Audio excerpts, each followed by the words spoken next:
Hello everyone, I'm Alex Radcliffe from Board Game Co. and today with me I have Amy and Maggie from Thinker Themer. How are you guys? Hi, Alex. So good. How are you? Thanks for having us. Doing great. It's been a while since the last one. I've been looking forward to this for a while. Just in general, the conversation around things. And speaking of which, for those who haven't seen the title and just have this on autoplay or something, this is our top 10 campaigns of 2021.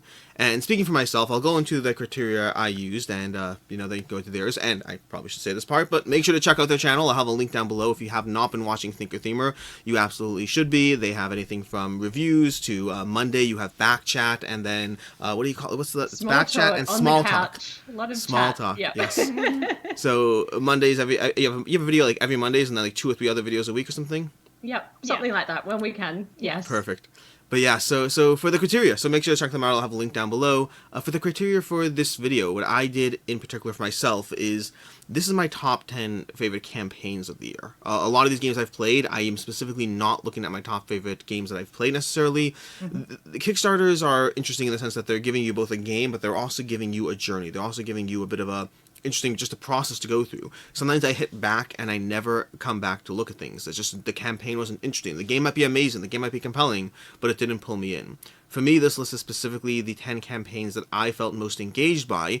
In some cases, it's still because of how much I like the game, and in other cases, it's just because of the nature of some campaigns do different things than others. This is not a critique on any other games. There's a lot of games I like out there. There's a lot of games I back, unfortunately, trying to work on that. But that's what I did for this. And you? Well, we have back chat. So as you know, we rate games as we go throughout the year. And so we evaluated over 550 campaigns last year. You probably looked at all the same campaigns. And we rated them in an Excel spreadsheet with our level of excitement on a 10-point scale. And so we had all of this data to refer to. But just like you, we kind of broadened it for this list and really focused on what makes a great campaign. But for us, with these top 10, we gave each one a specific reason for making it into our top 10. So they're all different reasons, but they are all different elements that really make up a great, compelling campaign, we think. So yeah, we're excited. Whether a highlight for whatever reason. Yeah. And so I guess let's go into it. What's your number 10? All right, our number 10 is a game called Steam Up, A Feast of Dim Sum. And the reason this made our list is because, well, the campaign itself was really beautifully run. Mainly, at least for me, the cultural sensitivity of this, the designers put there was so much love and so much effort into the cultural aspects of dim sum and yum cha, which is obviously like the meal where you have all those beautiful dumplings as well. The componentry of it, even through the rule book, like there's so much information about, what's the etiquette when you go to yum cha, and then the actual the steam baskets and all of the little elements that go into it are so beautiful. Ultimately, the game is about having the most hearty points. So it's about being kind of you're kind of running this beautiful restaurant, and you have all these different asymmetric characters, all based on the Chinese Zodiac. The zodiac. Yeah. So all those characters are again referring back to all the animals from the zodiac. Yeah, it was such a wonderful campaign as well. I thought the designers did such a great job generating interest in this game, much prior to launching on Kickstarter. So they got a really high quality prototype out into the world to content creators. And that meant that there were so many photos of all of the componentry, the steam baskets and that lazy Susan, that was everywhere. And I just think that generated so much excitement. And then, it was just so great to see this representation. My mum's Chinese. I grew up, going to Yum Cha. Yeah. And it's just so fabulous to see this kind of, setting in board gaming. Yeah, so this is a great one. I remember seeing the photos of it on Facebook. Like you said, they did a good job. I remember seeing photos of them like standing next to piles of games, and then just seeing this thing, and then slowly finding out more and more, and eventually seeing prototypes go out, and then the baskets and the bits. Those are what got me. Like it really, they put effort and energy into it, which is something that, honestly, even sometimes big campaigns, big companies, I should say, they don't always put the level of energy I think you should into a prototype. This is when people are making decisions. Capture them exactly when, this is what your game's going to look like. Don't rely on, oh, hey, and here, this thing will look like that. And so, they did a solid job from anything from the theme to the game itself, the gameplay, the prototypes, everything. And, this is one, I definitely have some of my campaigns are biased by this mindset of, this is one where, this is the first Kickstarter. They have 8,000 backers. Yes. 8,000 backers. That's insanity. It And, is like, incredible. seeing small or first time people get their first project run or whatever it is, having that hit is definitely biases to me more towards enjoying a campaign in general.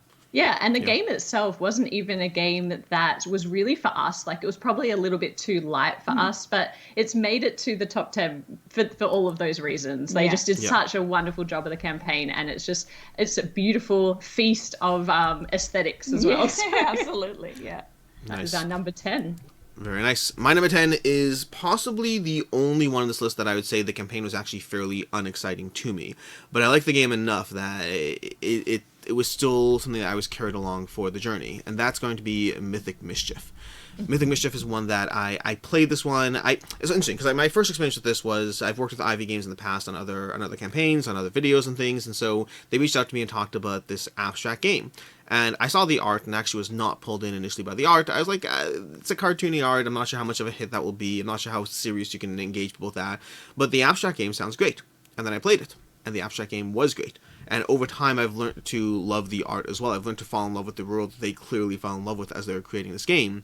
But it is right up there with Tak for me as my two favorite abstract games. Very heavily competing in different genres in what they do. Tak is pure, clean, and simple, and in that sense, my favorite abstract. And this is a game that's even debatably an abstract. It feels like an abstract. It has that sense to it, that tactical nature. It plays a variety of player counts, but 2 players is likely going to be the most commonly played player count, and it has a tactical,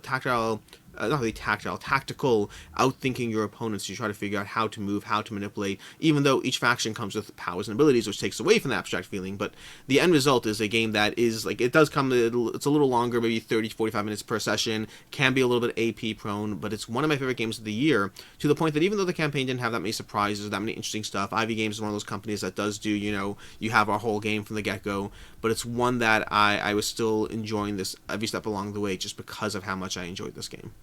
I thought they did do one thing that was quite surprising. As someone who backs a lot of games and so is actually consuming a lot of content, is bringing all of the content creators together to actually play and film together. That was really new, novel. That was like super exciting, as well as, someone who's just sitting at home wondering what it's like to see all of your favorite content creators come together. I thought that was really cool. Also really like the production value of the whole video that they created for the campaign. I thought it was incredible production value. Yeah, and some of this goes... Some of this goes to their general background. They're marketing. I'm not sure if it's marketing or advertising. There's some sort of other agency to begin with, and so they've tested the waters on a lot of things in a lot of ways. Some of them are bigger hits than others. Even the fact that they have a full clothing line along with everything down here, just full clothing stuff. Like, that's like, do we really need a Mythic Mischief hoodie, sweatshirt, whatever? And maybe, I don't know, but they experiment. They try things. They've adjusted, and they're constantly. I mean, I think the whole concept of bringing a bunch of content creators is something that has been done in the video game space, the idea of having like a launch party with a bunch of people who do videos,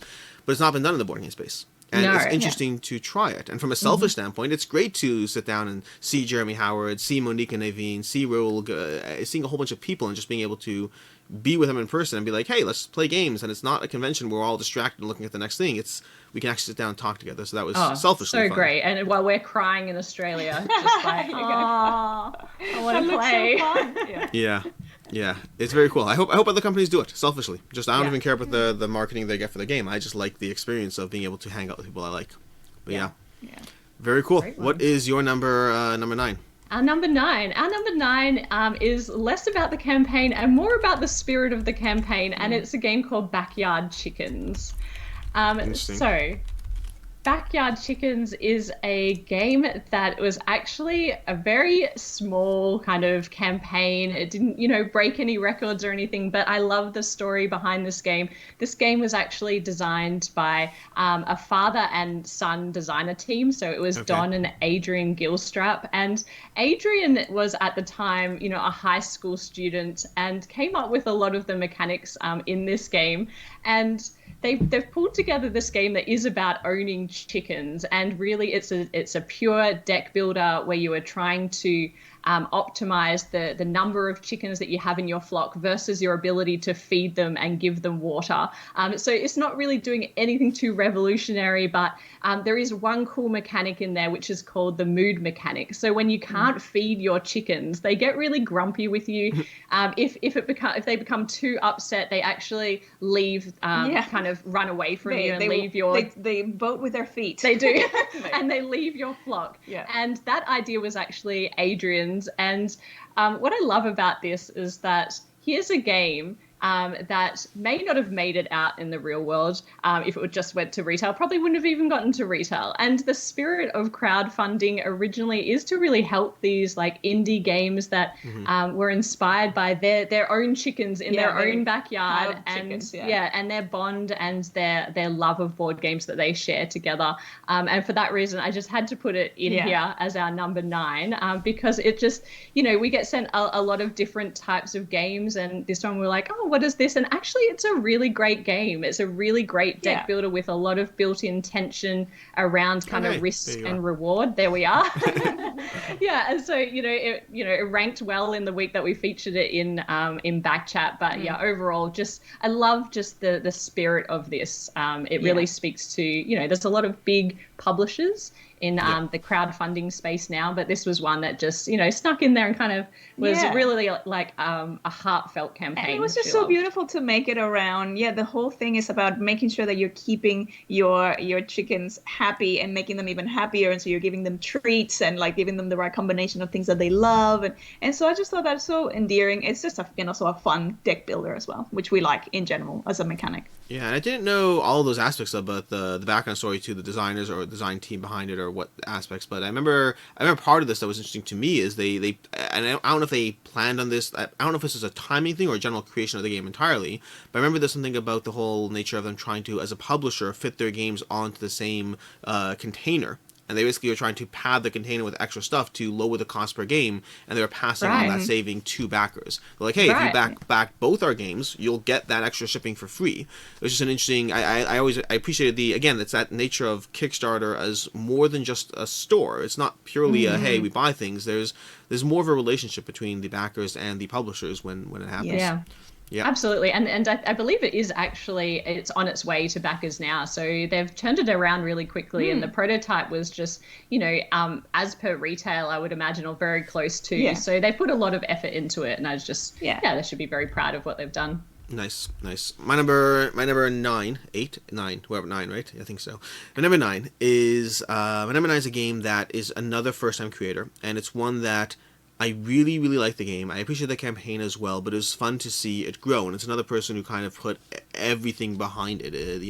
It's Oros, basically. It's Oros, which is a game of demigods. Oros, which and his first time creator, first time project, ASC Games.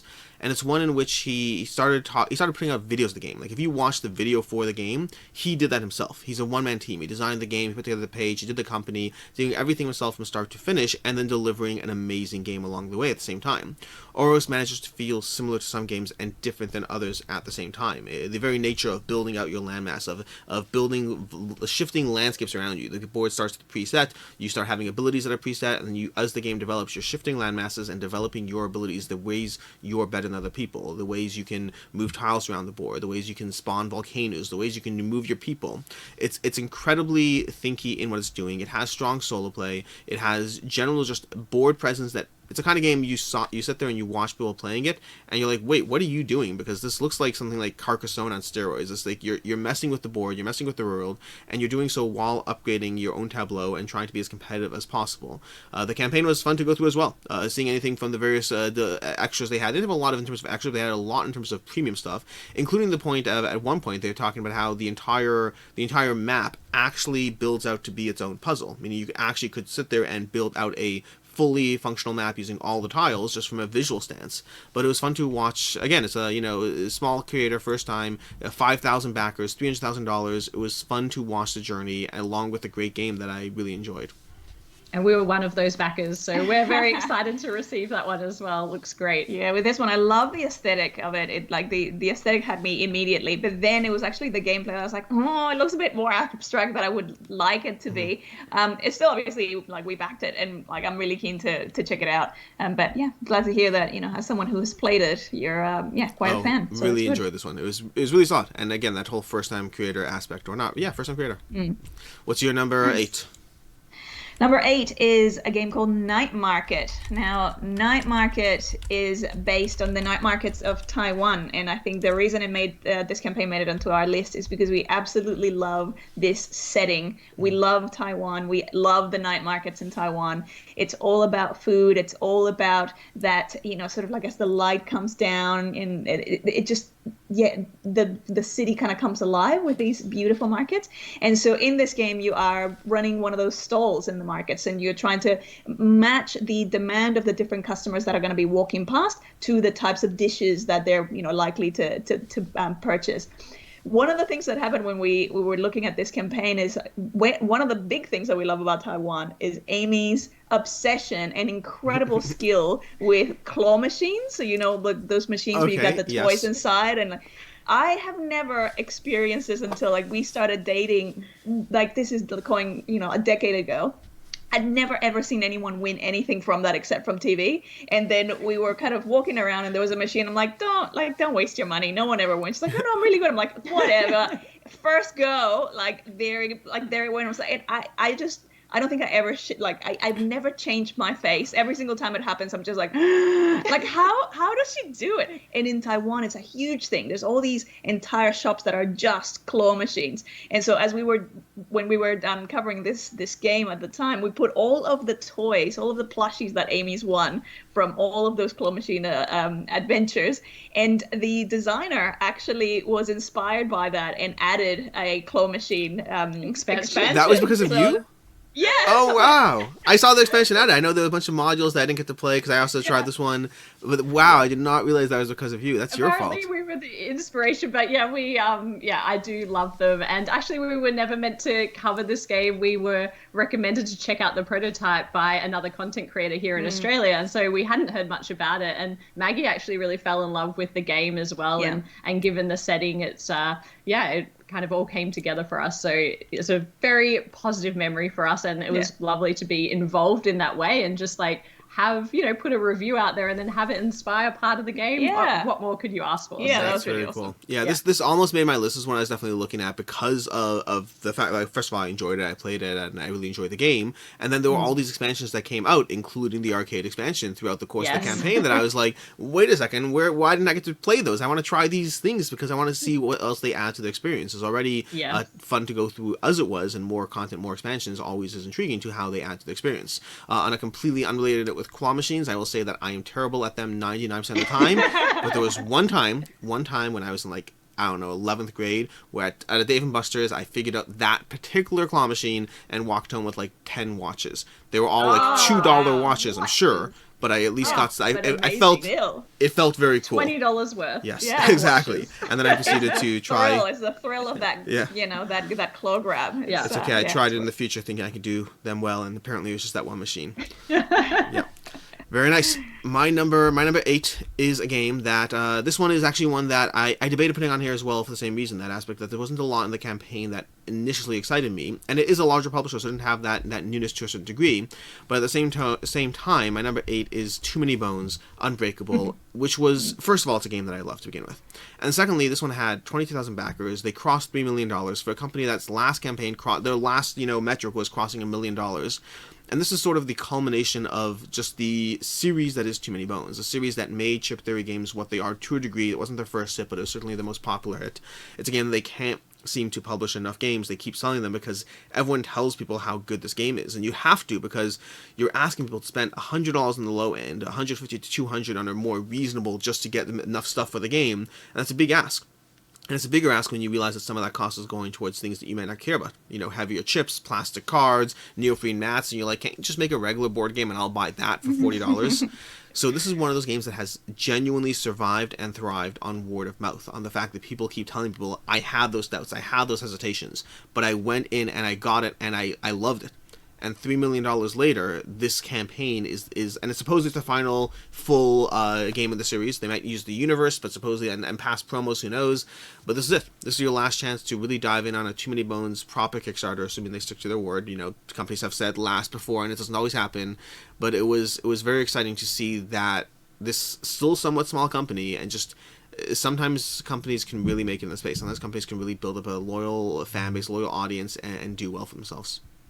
Yeah, the FOMO was strong with this one, for all of the reasons that you mentioned, and the feeling of like, this is it, this is the bit, you know, you can get it all at once. Not at all our genre or type of game that we usually play, so we managed to stay strong, but it was so hard. Just as everything, you know, people were talking about it, everybody was, it felt like everybody around us was backing it. We're like, what are we doing? Are we missing out? But I mean, eventually I hope to try this one day. Absolutely. Yeah, it's one of those ones that, because, that sort of dungeon kind of crawler fantasy battling things is not really our thing. It's like, it's a big thing to justify. Yep, but because a lot of people kind of backed it around us, my hope is that we will be able to just play it. Someone must have it. Exactly. Find those thousands of people. Statistically speaking, there must be people around us that have it. So, and the good news is their campaigns aren't really FOMO based. Their campaigns are not like, oh, look at this price and this content you can't get. They offer you a small discount, so it is a better price, but not by a huge margin. You want to get it later, you can get it later.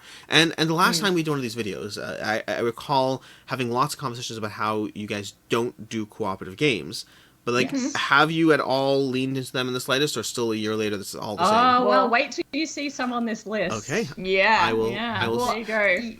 I'll save my question. We'll cover it. Okay, well, usually also in general with the co-op campaigns, if they have a solo mode, which a lot of times they do, they default to me as the solo player. So I've noticed that. There was something recently. What did you back recently that had a solo mode that you got because you were going to play? It could be on this list. Oh, it might be on this list. Oh, yeah. So maybe we'll hold it, because I think it might be. Anyways, okay. Yeah. You're number 7, I think. 7. Our number 7 is a game. This one's on the list purely for the designer. It is a John Company 2nd edition Cole Worley design, and we're big fans, especially me, a big fan of PAX Premier 2nd edition.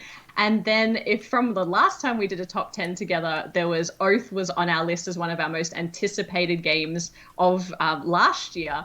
And when it delivered, boy, did it deliver a unique gaming experience. It was kind of nothing like we'd played before. It pushed us out of our comfort zone, especially with the learning of the game. It was quite difficult.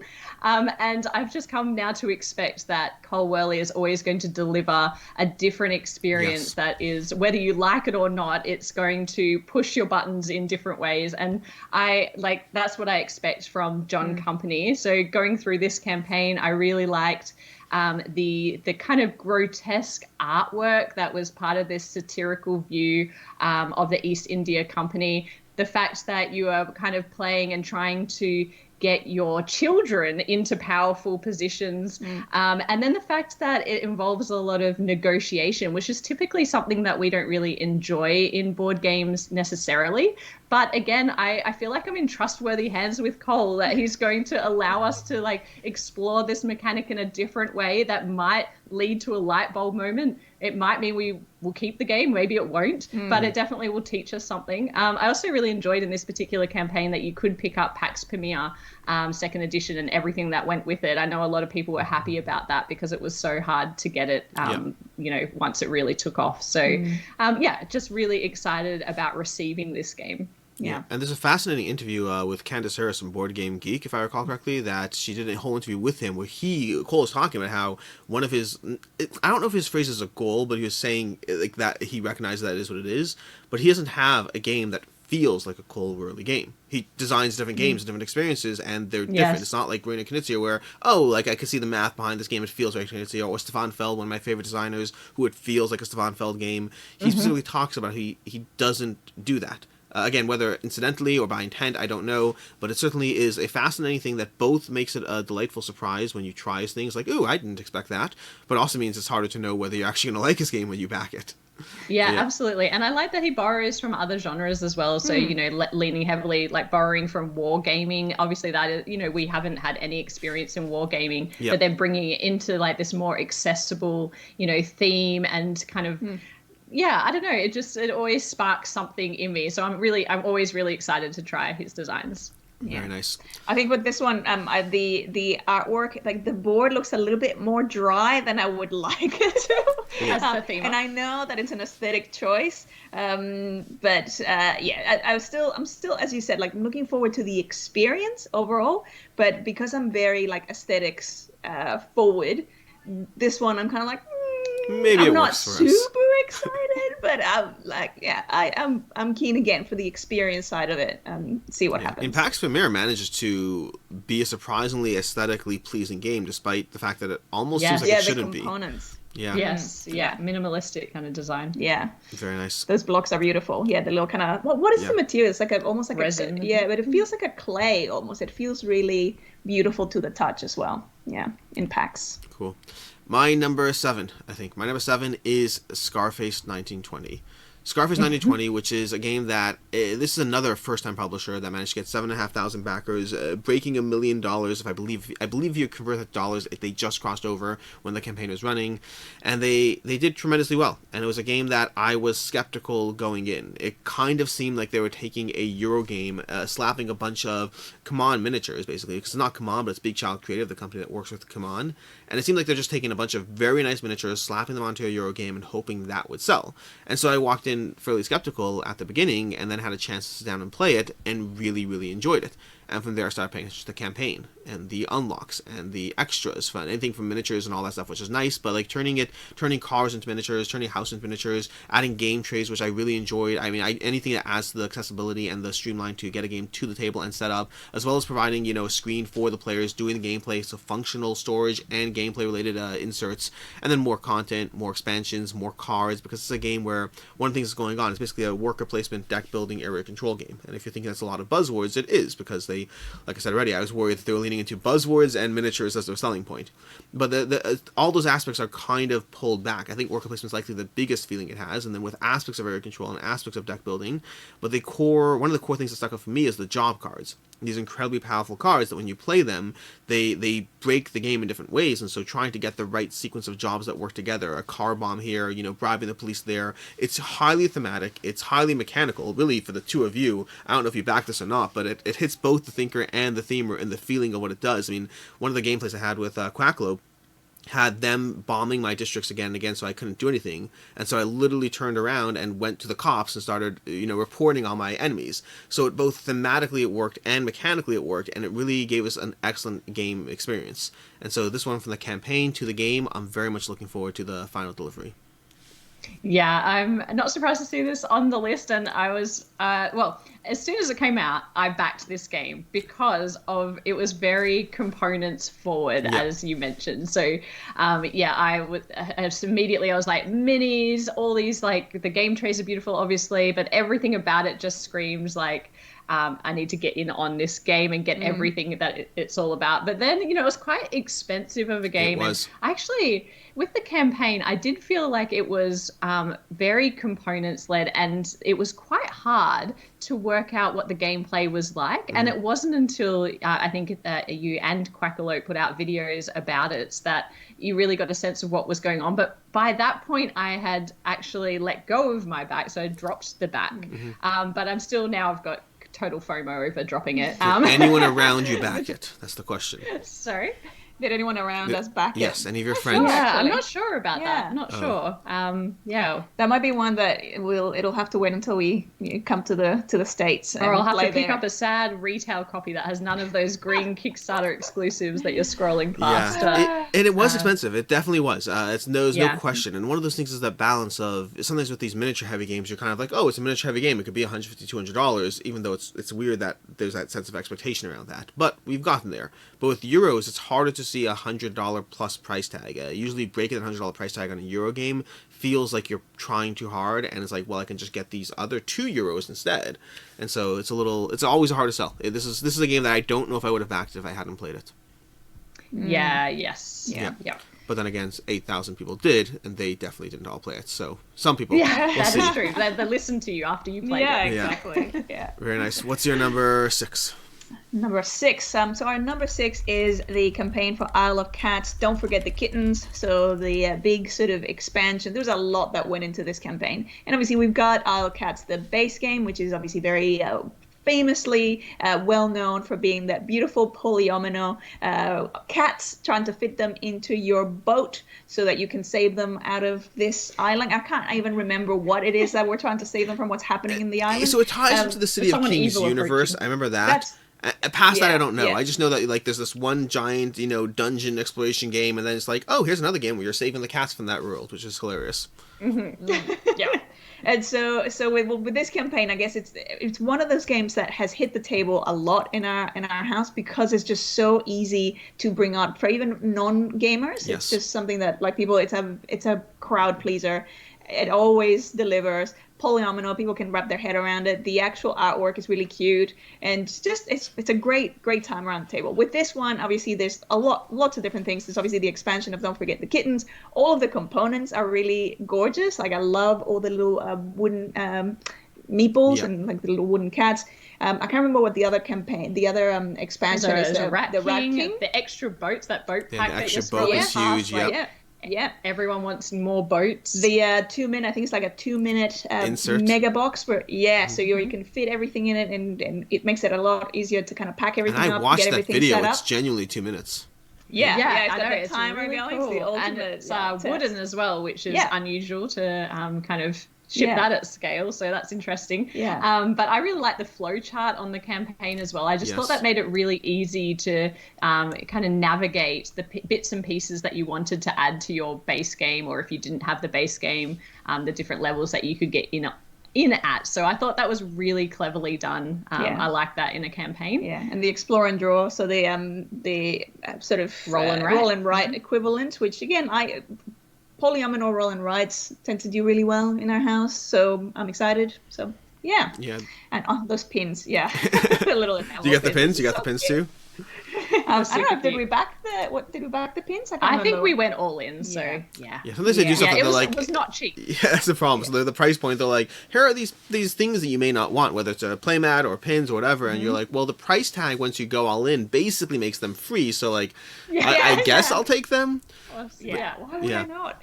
No, there's a lot going on in Isle of Cats. Isle of Cats is it's a great game. It's cracked. I think it cracked the top 100 by now. I think it's like 99 or 98, which is huge for any game to crack the top 100 on Board Game Geek. And with the expansions, all the things they had, from the kittens to the beasts to the extra boats, is one of the things that I definitely wanted to try out, because one of the things I always felt was lacking in Isle of Cats was the boats being similar. Like it just feels, and they have like small adjustments to where like certain things are, but it's basically the same boat. And having that variability gives you another reason to dive in, even just game to game. It's like, oh, I just want to try that boat, and then I want to try that boat. And you could be 6 games later, different and you're like, puzzle. So lots of stuff here. This is a solid pick. My number 6 is a game that another one that I kind of only got interested in halfway through the campaign, and this is Tiny Turbo Cars. Tiny Turbo Cars is a game that halfway through the campaign, they reached out to me for a live play. And it's one that kind of seems, I mean, I like Horrible Guild in general. They were previously horrible games. They did Railroad Inc., which is one of my favorite games. And they have a bunch of other games. They have Dungeon Fighter. I have to remember what else they have under their, catalog. But Railroad Inc. alone is the reason that I pay attention to them. And I saw this campaign for Tiny Turbo Cars. And like some other games, it had a great video that looked very compelling. But the gameplay looked like it was a bunch of, driving cars fast across whatever, with they had a bit of a time mechanism, and it had a little bit of what seemed like a gimmick to me. This little sliding thing, like one of those toys you have as a kid where you're trying to rapidly slide things around and rearrange stuff, and none of that really pulled me in enough. I was like, hey, looks fun, looks interesting, but I don't know if I need this. And then I played it live, and it was an absolute blast. It was on TTS, unfortunately, so I didn't have the full tactile experience of this aspect, but it's one that it was a ton of fun to go through half chaotic madness and half strategy, and do it all in like 45 minutes, and then powers and abilities and things to change things up. It is definitely a party game. This is not a game that you have to walk into with the idea that you're having a strategy game. There is strategy 100%, there are choices to be made, but if you're not comfortable with the fact that someone's going to sit there and spend 3.5 seconds doing their board and someone managed to outperform you as you skid across the board and something else, you're going to have problems. And then the campaign kept unlocking more stuff. They managed to take, it's one of those times, they managed to take what could be a fairly small box game, and you could just get the fairly small box game, and they added, expansions and more stuff and modules and boards and abilities and riders and all these different things I kept seeing, and I was like, I don't know how much it'll actually get played, but I really, really enjoyed what I did play. And it just was a ton of fun to follow along throughout all the stuff they kept doing and adding to this campaign. I'm so excited that this is on your list because I was drawn in immediately by the gimmick, the slider puzzle. I was like, I'm so bad at those slider puzzles. Yeah, that's what I was gonna say. We've never done them. Like we never have them. No, like and when I do them, I'm terrible at them. But I don't know why. But when I read through how it interacted with the game and the race element, I'm very competitive, and I just thought that would be really cool and different as a game. So I actually backed this like pretty much day one. Yeah. I didn't go in on all of the extras because there was a lot that they added towards the end of the campaign. But yeah, I'm really excited to receive this one and excited that you had fun playing it. It was so much fun, and it's definitely one that you don't need the extras because like games like this I want to get it all and I want to, but like I know practically speaking that a game like this will see play, but it'll see play every 3 or 4 months, and I don't need 17 expansions for a game that's seeing play every 3 or 4 months. It's not going to be one of my most played games. It'll be a nice, reliable game for when I have the right group of people at the right time, and the base game or even 1 or 2 expansions is more than enough, but it's a lot of fun. Yeah Very nice. Great. What is your number 5? Our number 5 is kind of similar in that this game wasn't one that I immediately would think of, but Almanac Crystal Peak. Interesting. So this game is a game by Scott Elms, and this game was not one that we had anticipated covering or playing, and they kind of reached out to us pretty close to the time the campaign was going to go live, and they were like, hey, we've got a prototype if you'd like to check it out. No pressure about content or anything like that. So we're like, yeah, sure. And I loved this game. The actual game and playing the game made me fall in love with it. We had not tried the predecessor, Dragon Road, but this one just I love this game.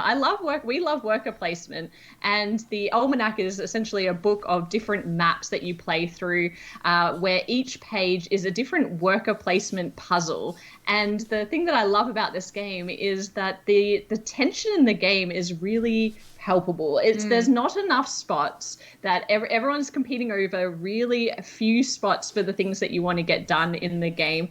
And then there's like this through story between them, and I'm not one for narrative, but for me the through story is a mechanics resource management kind of game, and also looking at the economy of the resources as well, and how you're going to buy and sell them kind of across the different maps. I don't know if you've played it, but I really loved it. I have not played it, but the campaign had me intrigued enough that I actually didn't back it. I wonder if I could still late pledge, because what I could do, it says coming soon, I don't know, I'll have to check out.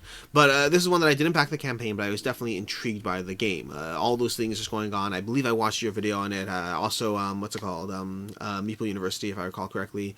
But I watched different videos on the general how to play of the game, and it seemed very compelling. Like yourself, I like worker placement. The idea of a light shared world is not necessarily a problem for me. It's actually something that worked really well for me in Rolling Realms and Stonemaier games, despite being a lighter game. Like just the shared concepts but different maps kind of works for me. And so I ended up picking up Dragon Road, which I have on my shelf over there, that I'm definitely going to be trying to break out sooner rather than later based on this conversation. So I'm happy to hear it worked for you. Yeah, it really did. And I think it's deceptively difficult. I don't think that it's a light game.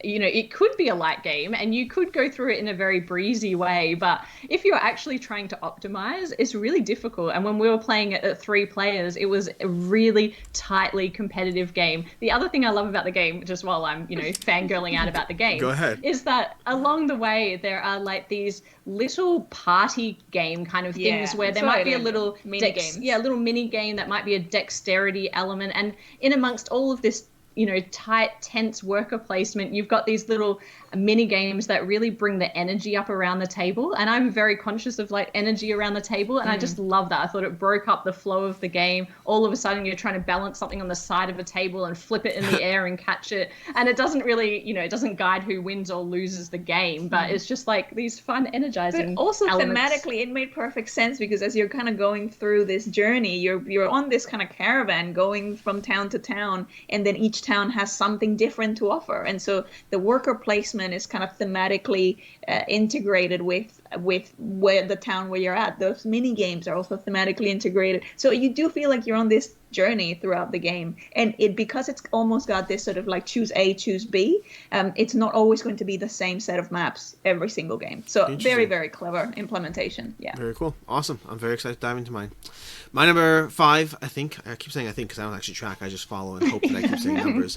My number 5 is Wild Assent. Wild Assent, which is a game that I backed and played the original. I fell in love with the original. And Levon Rising, when it came on GameFound, is actually one of 2 GameFounds I have. Wait, no, do I?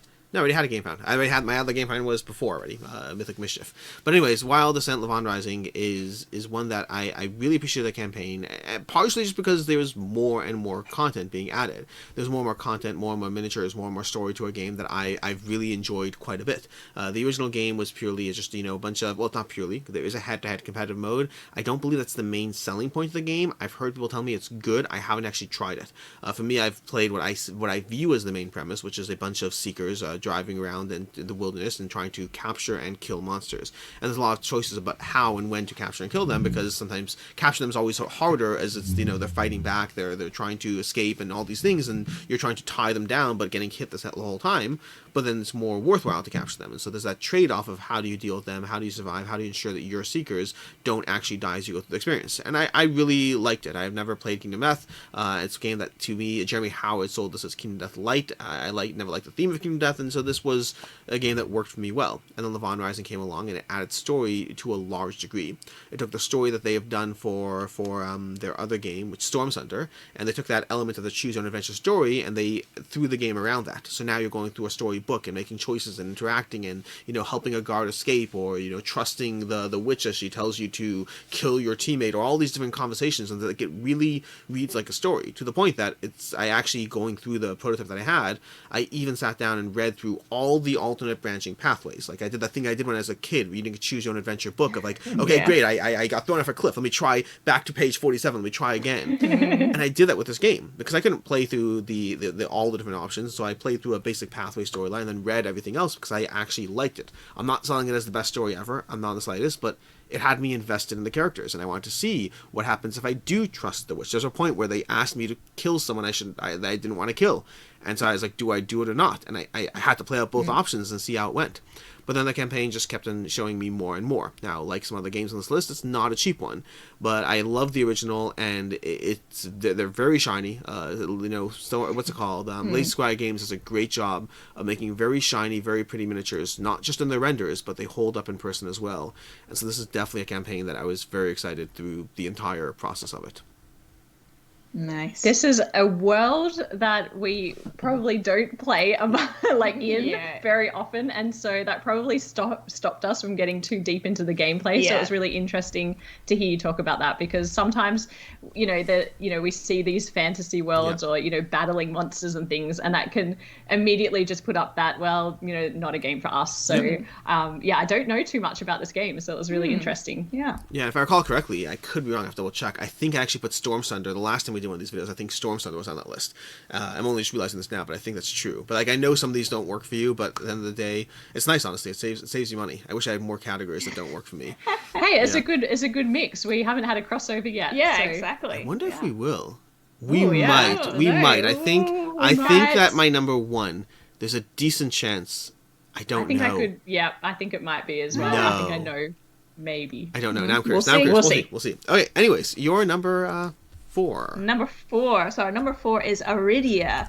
Now, Arydia, this is the venture into the big, expansive and expensive narrative type campaign-driven games. So much content to explore. As a themer, I always say I felt like I had a bit of imposter syndrome, because I knew I was a themer, but we mostly played Euro games, so it was like a thematic Euros themer. And then as I started becoming more exposed to games like Arydia, where it's about kind of exploring a full narrative and things kind of unfolding in front of you, and a story as well kind of developing, I'm like, yes, I am a proper themer. I'm not I'm not an imposter. This is like, I love everything about this. With this campaign, it was so cool to have all those different Well, you like the idea that they're pre-painted miniatures. Yeah, it takes the pressure off when they're pre-painted. We really enjoy painting minis. Amy's amazing at it, even though she says I don't have a creative bone in my body, but she's actually really, really good at it. I just have too many now. But now, yes, like the queue of the minis that need to be painted just got bigger and bigger and bigger. And now these are pre-painted. But I also love that you can kind of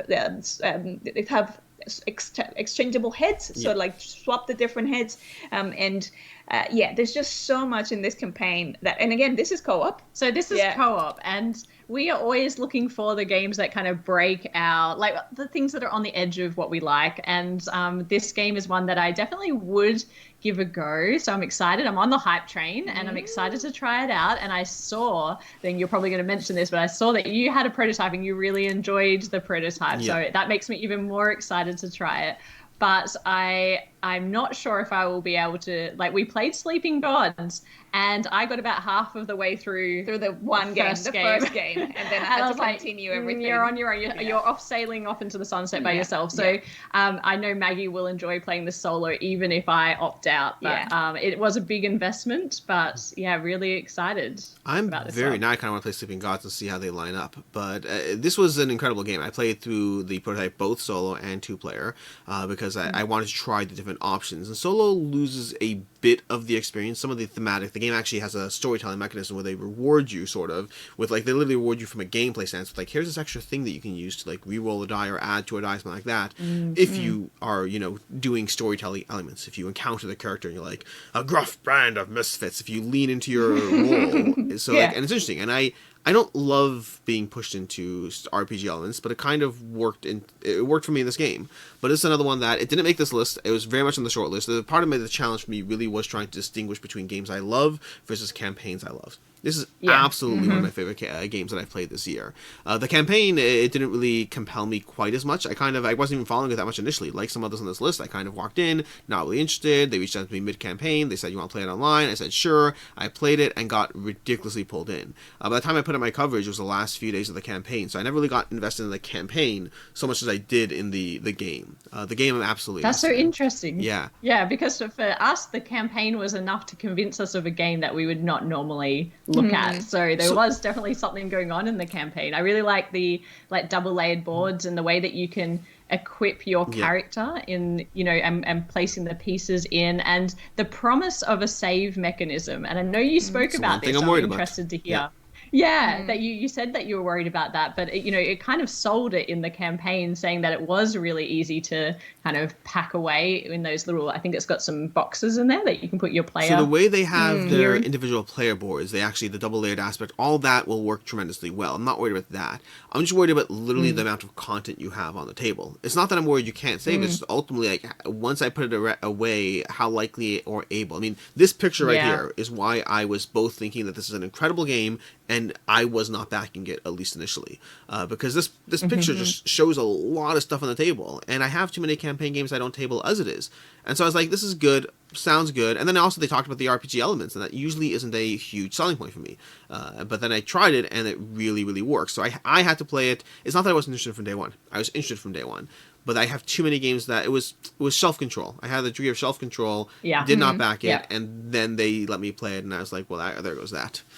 Yeah. And we haven't gone down that path yet, and we probably will go down that path of getting too many campaign games that don't get to the table. But I feel like this will be the year of learning that lesson. Yeah, learning that lesson, because we have backed a lot of those types of campaigns. When you do learn a lesson, let me know, because I find it once or twice, but like most of the time I haven't figured it out. Yeah. All right. Anyways, I'll keep you posted. My next one is actually one that kind of a sister game to Arydia, very much so. In fact, I think Arydia is a better game. From a pure mechanics sense, I think Arydia is a better game, but the other one is more accessible, which is why I was both more interested initially, and why, despite thinking Arydia is definitely a better game, I'm very excited about both the campaign and the game of Agamonia. Agamonia came out roughly the same time, I think 2 weeks after Arydia, and this is again offering you solo and cooperative play, again with a story element, done very differently than Arydia. The games are very different in the way they work, while being very similar at higher levels from just 10,000 feet or whatever. But Agamonia is giving you these cards that go on the table, and cards that you're going to walk around and interact with, and those cards will offer you different options of exploration. Are you going to be scaling that cliff wall? Are you going to be cutting down the tree in front of you? How are you going to try to approach the puzzle in front of you? And so it has that storytelling storytelling element as you literally just wander around and interact with different cards. And it has like both a sight and a touch point aspect. So some cards you can see it from 2 distance away, so you can flip it, but then you might have to be on it to interact with it. They have all these different aspects going on, while also having mechanics and character level building up and all those things at the same time. I think Arydia is definitely a better game. I have no questions about that. But Agamonia is a game that I find myself compelled to pull down and just play. I want to dive into the 4th mission because I only got the first 3 in the prototype. I want to keep going. I want to keep seeing it. The art is amazing, lush and vibrant and everything. The general world building was very solid, and the game escalated very well game after game. It's a tutorial sequence, so it's game 1, game 2, game 3, each time adding more mechanics. And by the time I played game 3, I was like, I want more, but there isn't more. And so what do I do now? And the short answer is I wait. That's what I do. And I talk about it on videos like this. But I really enjoyed Agamonia, and it was one that the campaign, because I got it earlier and because I got a pre-campaign, I was more invested in it from day one in the entire journey along the way, as opposed to videos like those final days. But yeah, that's Agamonia for me. Yeah, and Agamonia is like, you're comparing it, I guess, to Arydia, but for us, this is like almost a step too far in the fantasy direction. Like, even when I look at the artwork, I don't know why, but you know, I just look at something and it feels like less accessible for us. Whereas Arydia is like, you see the green grass and it reminds us of all the Uwe like farming games that we play, and maybe for that reason it feels like a safer step. I think for me it's like I really like, more than fantasy or even sci-fi or anything in that realm, I love the not steampunk, what's it called? It's like solar punk, which is that sort of combination of like a futuristic but nature driven type world, and so that's why I love those kind of hues of greens and the blue skies, kind of like that Studio Ghibli aesthetic as well of those kind of magical worlds, but there's always a lot of nature around. And from a high level, I definitely agree with you. I mean, like, while they both technically are fantasy worlds with fantasy, you know, anything going on, at the end of the day, my time in Arydia was spent, you know, dealing with rats and cellars and fighting training dummies, and then talking to a boy behind an inn to try to find out where he hid something. It was, sure, there's all these fantasy things going on and stuff, but it did definitely have more of a down-to-earth feel. Like, I completely understand what you're talking about. Versus Agamonia, I'm literally like, you know, casting magic spells and trying to throw crystals at these goblins or whatever. So, like, I understand what you're saying. It's not something I think about because neither one bothers me, but as soon as you say it, I know exactly what you're talking about. Yeah, it's like the different entry point into the genre. Yes. It may be a slippery slope. Maybe we'll end up in this dark fantasy world, but for now it's the baby steps with the greenery. Exactly. Very good. What's your number 3? Our number 3 is a campaign that was incredibly well managed, and that is Flamecraft. Flamecraft, you probably, you know, everyone's probably heard of it. It made over $2 million, I believe. Did incredibly well. 30,000 backers. Yeah. Yes, huge game, and the appeal of the theme, it was just so, because it has these fantasy or this super normal kind of elements around dragons, with the dragons. Kind of like the more peaceful, more crafty and artistic cousins to the big and angry and, you know, nasty fire-breathing ones. Like, and they're just doing things like making artisan coffee and baking bread, and like, who doesn't love that? So it's like a little cute village with these dragon creatures. And what I really loved about this campaign is just the marketing that went behind it. Like, it was so smoothly run. There was a competition or puzzles that people were trying to solve all the way through. There was so much communication especially about the artists, which I thought was really cool, is that they really heroed Sundara Tang, and Manny, the designer, and Patrick and Brad and the whole team. They were just so great at being really active on social media, answering people's questions, but then also just having a schedule of content that kept people engaged with, you know, the story and the artwork as it was being unveiled. So I just thought it was so well managed. The game itself, we did play the prototype, and again, it's a game that for us is probably a little too light, very gateway level kind of style game. But just everything about the campaign itself was just a masterclass, I thought, in, you know, campaign management. Beautiful table presence, like I love the aesthetic type, like, so the illustrations, that type of artwork, the actual little dragons were super cute. Plushies. The components as well. Yeah. The plushies. Yes, we are getting some plushies. So I was begging him behind the scenes. I was saying, please, like, once you're doing like 2 plushies, do one for every single dragon. Like, please, people will buy them. I'll buy them. I'll get them. But yes, yeah. yes, us too. So cute. Yeah. Whenever there's a plushie, bring it on. Yeah. So yeah, we really enjoyed our time with this game, but mostly it was just a pleasure to be, like you said, on the journey with them for this project. Yeah, I very much debated including this one as well for exactly those reasons. Like you said, it's a game that I both enjoyed while feeling it's a lighter game, but watching, I mean, Cardboard Alchemy, this is the second campaign, and it was amazing to see it do so well. It's nice to see like a company that's, you know, starting and struggling and trying to make things work and getting the legs on the ground, and then suddenly they have a campaign that has 30,000 backers because they found their audience.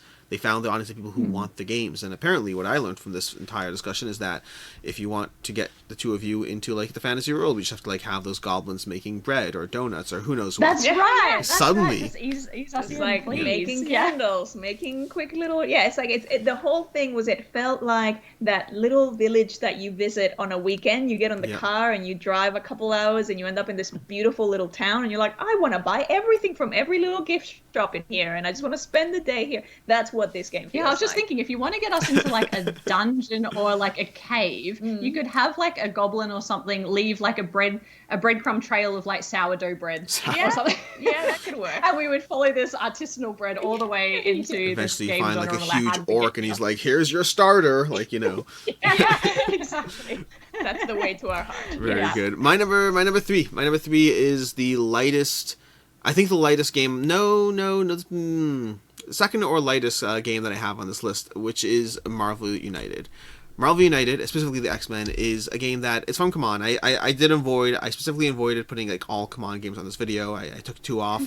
But because, well, I'll tell you why. The balance is that Command doesn't make all my favorite games, but they do make games that I do enjoy, and their campaigns, I think, generally are some of the most engaging campaigns for those who want those types of games, because they have stretch goal after stretch goal and optional buy after optional buy. They really take you through a journey along the way, which for some people it's, you know, a journey they don't want because they were very happy with their starter pledge, and for others they're fine being along for the ride, and I'm generally in the latter category. But Marvel United specifically is the one I picked for this video because of the fact that it's a game that I shouldn't like as much as I do, and yet I do. It's a game that I wrote off along with the rest of the world when it first came out, the first original game, and I was like, okay, great, I'll still probably get it, but it seems like a lighter experience than what I thought I was signing up for. And then it came out, and then the original Marvel United became a game that I have played with everyone. I have played with my game group, I have played it solo, I have played with my kids, I have played with people who haven't played a single board game in their life, but they like the Marvel IP, and they're happy to sit down at the table and just play cards together, working together, defeating people. This ended up, the original Marvel United ended up ranking as my number 30 of all time when I did my top 100 last year, which is a surprise to me.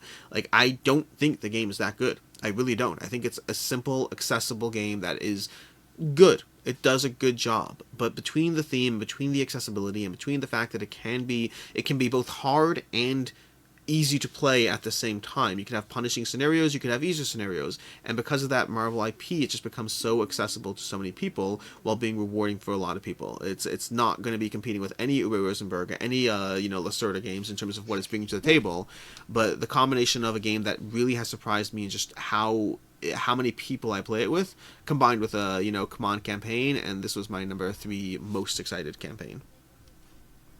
Nice. That is awesome. I think we've not played it. No, we haven't played it, and that's the other area. Like again, similar to Fantasy, the superhero side and the battling. It's more Not the for you. battling. Yeah, the battling. Yeah. No, not really for us. But yeah, this is a kind of game that I don't need to own, but yeah, I would love to be taught sometime, and because it's light and quick, I expect we will learn it sometime at a con or something. It's I don't know if it works with people who don't like superheroes. I don't know. I haven't tried, but it's just it manages to be accessible. The gameplay is very simple, but which could be a turn off for some. They'll be like, this is all this is all it's built up to be. And I think if you walk with the expectation that it's not, then it's more. But it's definitely one that just, for me, it's the wide audience that has really carried this one for me. Yeah. And I actually love X-Men. So I love the movies, and like I used to watch the cartoon when I was younger, and I like really enjoy it. But for some reason that doesn't translate through into board games. Like I don't want to play in that world, but I'm happy to watch and consume content in that world. Well, that was interesting because I tried Marvel Champions because it's often been touted as a great solo Yeah. game. And so as I was playing it, I was like, yes, I can see mechanically, like there's a lot of really fun things going on here. But it was actually the theme, because I'm not big into superheroes. I'm like, and even I was playing with the packs of the heroes that I knew best, Yeah. so that I could kind of reference back to, oh yeah, of course, because this happens in that storyline or that storyline. But even then, it's like, yeah, my overall emotional lower. investment Yeah. is lower. Have Yeah. you played Arkham yet? The Arkham LCG? Yes, yeah. So that was actually my Ooh, next she is thing. deep So, in, so after playing that, people are like, oh, if it's between this or Arkham, like check out Arkham, and I did, and yeah, that was a lot more my Yes. style, because I dove into Arkham when it first came out. Not when it first came out, but a little later. And I dove into it, really enjoyed it, and then I dove into the Marvel one because I was like, oh, I want to try same with another Marvel IP. And the problem is with these LCGs is, I mean, some people have room for both. I don't. I need to pick a single LCG I can invest in because of just how consistent the content is. And so I really like the Arkham one, and I recommend both of them. But I generally tell people, if you prefer superheroes, go with the Marvel one. If the superhero theme isn't your thing, I think the Arkham LCG is a slightly better experience from a pure mechanical sense, just in terms of the journey, especially as a themer. It brings you on much more of a story compared to the mechanical aspect of Marvel Champions. Yep. Yeah, so that's the current obsession, is going through all of the very expensive, but also like obviously, and coming into it now, like there's so much history and there's so many campaigns already out there. So like navigating my way, I'm very excited about it though. Lots of stuff. What's your number 2? Number 2 is actually Mythwind. So Mythwind is the game without end. So it's a completely like sandbox experience without no particular point where the game finishes. It's really just this huge world of, again, exploration, beautiful aesthetic, again, a similar solar punk type setting. And one of the cool things about this is all of the different characters that you can play. They're all very unique. They're asymmetric, but also they all have their own mechanics. So they use a different type of mechanic in the way that they work and they function. So again, this is one of those very, very excited to go into. I think is this something that you'll will entertain it. The different mechanic, it had me at different mechanics and the asymmetric powers for sure. But also I like the idea of, so this game, I don't think there's any violent elements of this game. It's all fighting. It's all about village building. And that is something that we do typically enjoy. And, we played Stardew Valley together. Maggie loves the video game. I haven't played the video game, but the board game is fun. Yeah. Like, it was fun. It's not a perfect game by any means, and I actually ended up hacking my own solo campaign version so that it was more mirroring how I feel when I play the video game. And to make it about an 8-hour experience. Plus, an 8-hour plus experience. It's like I've spent hundreds of hours playing the video game. And so that made it feel a lot better. I feel like the game did a good job of capturing a lot of the different beautiful elements of,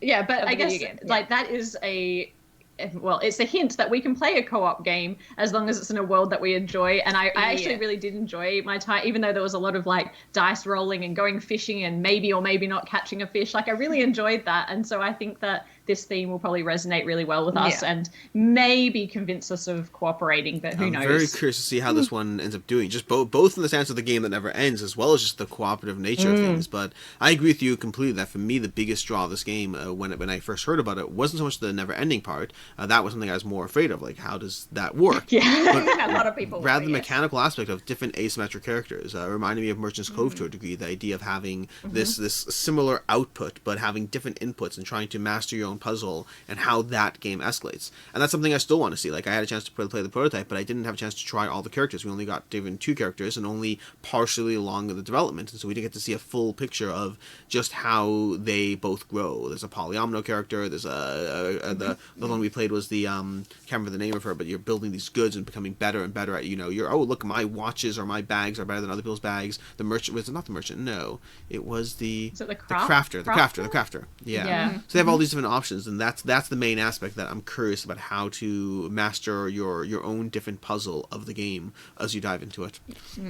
Yeah, and I like that they do, at least, you know, they've heard people that not everyone's looking for a game that doesn't end. So they've given like these side quests or kind of objectives that you can work towards to make it feel more goal oriented, which I know I will appreciate. Resolutions of some kind along the way to make you go, oh, okay. Yeah. It's not just I've achieved something in these hours that I've been playing this. Yeah. Very cool. My number two is a game that it's one, first of all, it's fantasy light, so it has that aspect. I don't even know if you backed it or not. I assume you didn't, but it does have that fantasy light, so it's a little bit abstracted. You're mostly talking to people and then occasionally killing wild beasts and things. And that's going to be The Witcher. The Witcher is from Go On Board, and I think this one did tremendously well. 45,000 backers and like $8 million, and that's not even factoring in that they had another simultaneous campaign running for like Polish backers at the same time. When you factor the two of them, it crossed like $10 million, which is insane for not their first project, it's their third, but like this one really took Go On Board out there. But the reason this one made the list for me is not just because I think the game's amazing. I do think the game's amazing, but rather the campaign addressed basically all the complaints we had when we covered it. This is a game that we played, we dove into, and then we had like, okay, great, really loved it, really enjoyed the experience, but also here are these like 2 or 3 things that I would have loved to see more of. And the campaign already came pre-baked with those things. It's basically you're adventuring. So you're wandering around the board, and it is competitive. There is a cooperative mode. I have not played that, cooperative and or solo, but it's a competitive game where you're witchers, and you're wandering around this board, this map, and you're trying to basically slowly develop and build out your character so you can ultimately become more powerful and hunt down these monsters. But then from there, it's just a question of who does it better, how do you interact, you can duel other witchers, and all these other aspects that just really add to the mechanical aspects of the game. But then at the end of every turn, you're interacting with the story element, so it has that theme aspect too. And the story element ties in mechanically in a way that's rewarding. There are aspects or times we have a choice to make, and it's like, I knew I wanted to hunt, like I remember this one time I wanted to hunt a monster next turn, and then I had a choice as to, you know, do I deal with the bar fight going on outside my room, or do I just go to bed? And I was like, I don't think I need to deal with the bar fight right now. I'm hunting a monster next turn, and I need to be well rested. And so I rested and was able to prep a few potions to do whatever. But like you're given choices that thematically make sense, and you can try to guess what's going to be the optimal choice for you. And then one of the biggest complaints we had is we wanted the monsters to be more different or more interesting, and we wanted the deck building to be a little bit more interesting. It was very good in what it did. We wanted more abilities, more nuances, and these are all things that were added across the course of the campaign. And so the campaign was just day after day of just stretch goals or optional buys that further added to the things we wanted to see from the experience, from the nuance of the monsters, from a solo cooperative mode, from when I want to dive into it that way, to more content, more expansions, more everything. It was a solid adventuring game that I'm really compelled by and really enjoyed the entire campaign journey. That's a really interesting one, because it brings up something that I was thinking about when you were talking about the impact of having such a strong IP on a game. So having The Witcher, when you're evaluating a game, sometimes you wonder if the popularity of the campaign is being driven solely by the IP or whether it's actually going to be a good game. And that was kind of the tension that I had when I was evaluating this, is that I know that there's, you know, a lot of people that will just jump in on this because it's The Witcher. And so it was kind of hard to get a sense again of the gameplay of this. And it's really interesting that you know, I knew that you'd had a good time with it, and you also had some feedback, and it's great that they built that in. But I guess that whole process makes you wonder about is it mechanics and game first, or is it IP driven? And because we haven't engaged with The Witcher I'm only just starting now. You started watching it. I have watched the first 3 episodes of season 1. I'm like, I'm actually really enjoying this. Weirdly, we got the game, didn't we? When we I think we got given the game at some point, and we haven't Wait, played you have it. this thing? No, the video game. Video game. Video game. Yeah, sorry. No, it came free with Xbox. Yeah, exactly. Yeah, so we had it, and we never played it, and it is a bit fantasy light, and again, that's not a world we usually play in. But I'm intrigued by what you're saying about it. I want to play it now. It's really solid, and I remember I had concerns as well, because again, that aspect, that IP, you see things that you never know what's driving the engine. You know, it's just an IP cash grab, or is it actually going to be true to the IP? And I remember I walked in very specifically concerned about that. I like Go On Board as a company, but doesn't mean I'm going to like their game. I had backed Titans, but again, doesn't mean I'm going to like The Witcher. But then when I had a chance to dive into it, it was was fun. It gave me that adventuring feeling. It managed to give me that RPG element, but it also felt tactically rewarding at the same time. I really enjoyed this one. I think that they specifically tried to make it feel like the Witcher world. I think they did a good job for the most part. I'm not an expert on the world, but I can play the video game a little bit back in the day, and then I've watched all the TV series of it. But it's one that I'm very excited for. Like, I particularly appreciated this little thing over here, the Lost Mount, which this is a little one of the video game apparently had a lot of bugs doing the video game. You'd occasionally be playing it and find your horse Roach would be on top of like a hut somewhere, and so they made that specifically. That is awesome. Like, so it says Hestament or. And I remember.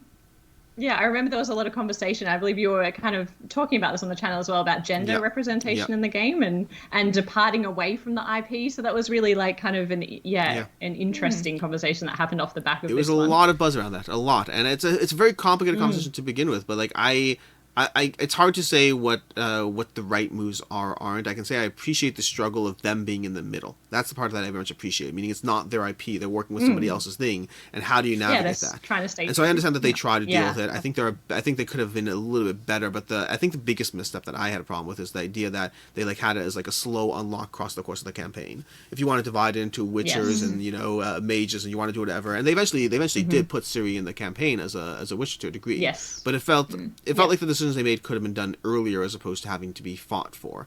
But it was definitely an interesting conversation alongside this entire campaign. But yeah. Yeah, well, I'm intrigued by the game, so I hope someone around us. You got me excited. I thought you were actually saying that we have the box somewhere. So did I. Oh, sorry. And I was like, why would we get that? I was like, this is gonna be like a because this is the thing. Usually, Amy's the one who makes the purchases. She buys the game. I often have no idea what's gonna be coming through the door. It would be in prototype form, though. That would be weird if I just hoarded it away. Yeah, that would be weird. You're like, why? Yeah. But who knows? I never know. So that was exciting and disappointing. All in one. All in one. What's your number one? Our number one is Everdell, New Leaf, and Mistwood, but not really to do with those two new expansions, but all to do with the all-in amazingness that is this campaign, because I know it was hard for a lot of people who had been purchasing, all of the stuff along the way and had actually, invested a lot of time and money in collecting everything. But for us, we didn't own Everdell. In fact, we had never played Everdell at the time that we backed this and went all in. And it was so exciting because it's a game that we always knew would probably be for us. For some reason, we just, when those games you think you'll inevitably play, but then you don't go out of your way to play it, and so it just doesn't happen. And so we went all in. Even the little resource holders, everything they included in here was so cool. I'm not sure about the 300 plus stickers because stickering meeples gives me anxiety. It should. As soon as one is fun part. It's not with tweezers, and as soon as it's slightly off, that's all I will see every time I play with the game. Like, I always look at it and go, that is slightly off. Anyway, everything that came with this was super exciting. And you get the wooden tree as well if you go all in. We have actually just 2 weeks ago been introduced to the game, the base game, by some friends, and it delivered. I can totally see why everyone loves it so much. I was going to say, if it didn't, you shouldn't be putting it on this list. No, definitely would have dropped down, but super excited to get stuck into all of the amazing content. I believe this has rocketed up your list. Number 6, was it? I from can't 13? remember if it was 7 or 6. It definitely went very high fairly quickly. Last year was, I think, the first time I played it. It's such a good game. Again, going back to this conversation of thinker and themer, like, it has both in it. It has an adorable world, very, reminiscent of being in the world. I don't know if you've ever read the Redwall books. Redwall? No. Oh my gosh. Okay, if you like reading, you should check out Redwall. It's an amazing fantasy series that I grew up reading. It's like all these little like badgers and mice and all these different creatures walking around, and it feels like Everdell is in the Redwall universe. It feels that aspect, but mechanically it is delightful. Visually and thematically, it's great. The expansions, I haven't tried most of the expansions yet. I actually only tried the expansions that I got with this game, but it elevated it up for me. The just having more cards in the game, because I loved it. I love the general execution and the tableau building, the work worker placement, the slow idea of, okay, great, how are we going to get things done? And then suddenly, by the time the game ends, you're like, because when you first start playing, you're like, how are we going to play 15 cards? I know, how am I? And it's like Feast so for Odin, where you're like, yes. how I'm only getting one thing, or I've only got a few workers, and then by the end of the game, you're like, okay, I've got my whole tableau filled. Because it literally gives you a 15 card restriction. You're like, you can take that out of the rule book. That's never going to happen. And then you actually have to plan around that. And it's amazing to do. So every time I dive into this, it's one of those games. There's a handful of games out there. Marvel Champions is actually one of them. But there's a handful of games out there that I dive into. And every time I play them, I'm like, I should be getting rid of a bunch of games and playing this more. And Everdell always hits that every time I do it. It is so good. And I think, so playing it, we were now even more excited about it. Seeing it rocket up your list, of course, is exciting as well. I think the third thing is they just released an update around the husband and wife cards, which is kind of nice. Yeah, so I think it's called Everdell for Everyone or Everdell for All, and it's a set of promo cards that are kind of going to come with the game if you've backed it. They're going to be included for free, and it's also going to be in the newer prints of the game as well. And basically, it's a set of cards that are hunter and gatherer cards that replace the original husband and wife cards. You can keep in husband and wife if you like. It also comes with blank cards that you can name yourself. And the reason why this is so important, of course, is, even though the husband and wife cards were based on the designers, so they wanted to insert themselves into the game. Really super cute. But a lot of people are kind of put out by that, heteronormative kind of thing where it has to be the husband matching with the wife. And of course that doesn't work for us so much. So I thought that was just a really nice thing that they've done to kind of correct a small thing in the game that might have made it, less desirable to get out on the table amongst certain friends and groups. I'm even more excited about it now. Yeah, it's awesome. It's something that I remember the first time I didn't know they were doing this with this game. But I remember the first time I thought of that is watching Jamie Stegmaier, who was talking about it with viticulture, which I don't know how familiar you are, but it has the same problem. Yes, and he said as well. Yes. Exactly, and he said that he's doing the same thing. They're also going to be releasing a set of promo cards. Same idea. They have to think through how do you backtrack, mechanically fix a problem, because thematically it's a new thing to take into account, which is good, take into account. But mechanically, how do you do that? And then once they figured out the way or whatever it is, but same idea, not just addressing something that wasn't being considered when something was first created, now they're fortunately considering it. Yeah, so we can have our mamas and mamas. Next time we play viticulture when they come. That's cool. That's awesome that they're doing it here too. I did not. Was it an update or is completely separate? Yeah, it was just a recent update. It is in the update somewhere where they talk about the pack. But it sounds also like it's not just a one-for-one replacement. Like they've put a bit of thought into like the way that those new cards interact with each other. So it's pretty cool. Very cool. Yeah, this one did not make its list for me, only because the game I absolutely love, but again, I try to separate the campaign versus the game. I had most of the content. It was an amazing deal for people in general. People it really who were new was. to the game. Yeah. But for me, I was just getting the expansion content, so I was one of those people who were getting the worst deal. But I was like, I don't care. I still love this game. I'm still winning. But yeah. Anyways, that was that, which means no crossovers. But my number one is a crossover from not really a crossover, but it's similar to Backyard Chickens in the reason it made this list, and that's CoraQuest. CoraQuest is a game that, again, it's Dan Hughes, and this is a father-daughter team who created the game during the pandemic. They sat down during COVID. It first started, lockdown began, and they were both, Dan has done stuff for the Dice Tower in the past. They play games together as a family, and they're like, Cora, apparently one of many kids in the family, was like, I want to create a game. And they started creating a game. And then they built a community around the game. They literally, the art in the game is all entirely drawn by people from the gaming community. They had other kids submit artwork for the game. And then they had Gary King, if I'm not mistaken. Gary King. He Garified all the artwork. He takes the original artwork, he makes a change to it, he adjusts what starts off as a kid's drawing to still feel somewhat similar and fit into this world, while being part of this entire journey with all these kids. And then they brought in other people to write adventures. Myself and my daughter wrote an adventure for the game. They've put together a map, a character builder, so that even now when people are getting their game and the game is being delivered already, people can start building out their own characters, whether it's the family pet, whether it's a character from some TV show or movie, whether you want to throw a Disney character from Encanto into your whatever you want to do, you can sit there and build out your own characters, or just put yourself in, whatever you need. but they built this as a family. They built this with the community. They brought in various people from, I mean, even Ian O'Toole was involved, you know, in some of the artwork and whatnot. So they brought in a lot of different, they brought everyone together, just everyone together in this game, and then they made the game, and then they delivered the game basically on time. I mean, it's like in November 2021 is the estimated delivery. I think they were starting to hit that in December. So like a month late doing COVID, they managed to do a ton, and it's such a success story. And the game's good. All side point. The game is good too. But it's a dungeon crawler for a family, gateway. Really, it's just a heartwarming story all around. Yeah, that is a really special campaign, and I know there's so many people talking about this and excited for it to deliver. So, you don't see a lot of campaigns that really engage the whole family like that. Like it's usually the community like that. All the community, but especially just like, you know, parents and their kids like that. That's really, really special, because usually it's just speaking to the gatekeeper or the purchaser. But you know, if you can involve the whole family, it's that incredible campaign. It was great. Yeah, I remember talking to Dan. Like, it's one of those many things. First time creator, hoping that maybe they hit $30,000 or something, and they knocked it out of the park and really did well. I'm in like the Facebook community group for the game, and like just seeing the amount of people excited and diving into seeing the stories of kids who are like, I saw one which was both like it was sad and wonderful at the same time. It was like, you know, clearly from a divorced family, like a kid who's like the mother's posting how they spent the weekend with the father and then came home and like wanted to like the mother to get CoraQuest so that she can play with the mother too and experience it there. And like it's really just seeing a lot of parents who are clearly seeing their kids invested is just very, very nice for the game. But yeah, this is definitely a journey that I was just the whole process, the whole campaign from start to finish was a delight to go through.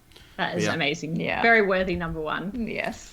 Very cool. So that is everything. That is 20 different games. No crossover on the actual picks, although a lot of crossover on the actual games we like. Just going through these, from anything from the Night Market to Almanac, which I have to try, but I don't actually like yet. Arydia, Flamecraft, anything. Everdell. Lots of crossovers in terms of good games out there that are just really solid to dive into. But so we share that we spend a lot of money on games, even if we don't have crossover in our list. So yeah, it's not a good thing. I mean, it is a good thing. There's worse things. Like I've always appreciated those memes of like it could be worse. It could be insert any number of other things, and I believe that. I'm not trying to justify. No, I am trying to justify. I'm trying to justify how much I spend, but it's in all seriousness, I think that board games are one of the best hobbies you can have. The debate about whether we need as many as we actually get, that's a reasonable conversation. But I think it's a social hobby. It's mentally stimulating. It's mentally engaging. It's one of those things. The very hobby, like one of those like memes you see, like the pie charts of 90% of my time is spent talking, looking, buying, and researching games, and 10% of my time is playing games. Yeah. Which is sad on one hand, but on the other hand, it's really also a testament to how engaging the hobby is. That it's not just about sitting down and playing. There's a lot going on here. There's a lot to discuss, to watch, to talk about, to read rule books, to just have even just this conversation this past hour. Exactly, this conversation. We're just talking about things that we've seen in the board game hobby, and being able to bond over that is like what's so special about this hobby. It's just meeting new people and just having this shared language or shared love, and it's seriously so special. It's also part of the exploration and the discovery, and so it's all in it. So I think like that whole time that I'm not playing, but I'm doing things in the world of the hobby, like that's still enjoyable time for me. Yeah, 100%. And like you mentioned, love language, and I'm thinking like I don't know if this is a thing or not, but if it's not, someone should do it. Someone should have a shirt. My love language is board games. That should absolutely be a thing. Well, that would be ours for sure. Yeah. Definitely. Very cool. Well, Amy, Maggie, it's been great having you on again. This is a lot of fun. As usual, to everyone else watching, a link to the channel down below. Check them out if you want to see, any number of different things, but the Monday videos are my favorite personally. But until next time, I'm Alex Radcliffe from Board Game Co. And I'm Amy and Maggie from Thinkathema, and thank you so much for having us, Alex. It's always a pleasure. We look forward to our next list together. Very much. Have a good one. Bye. Bye.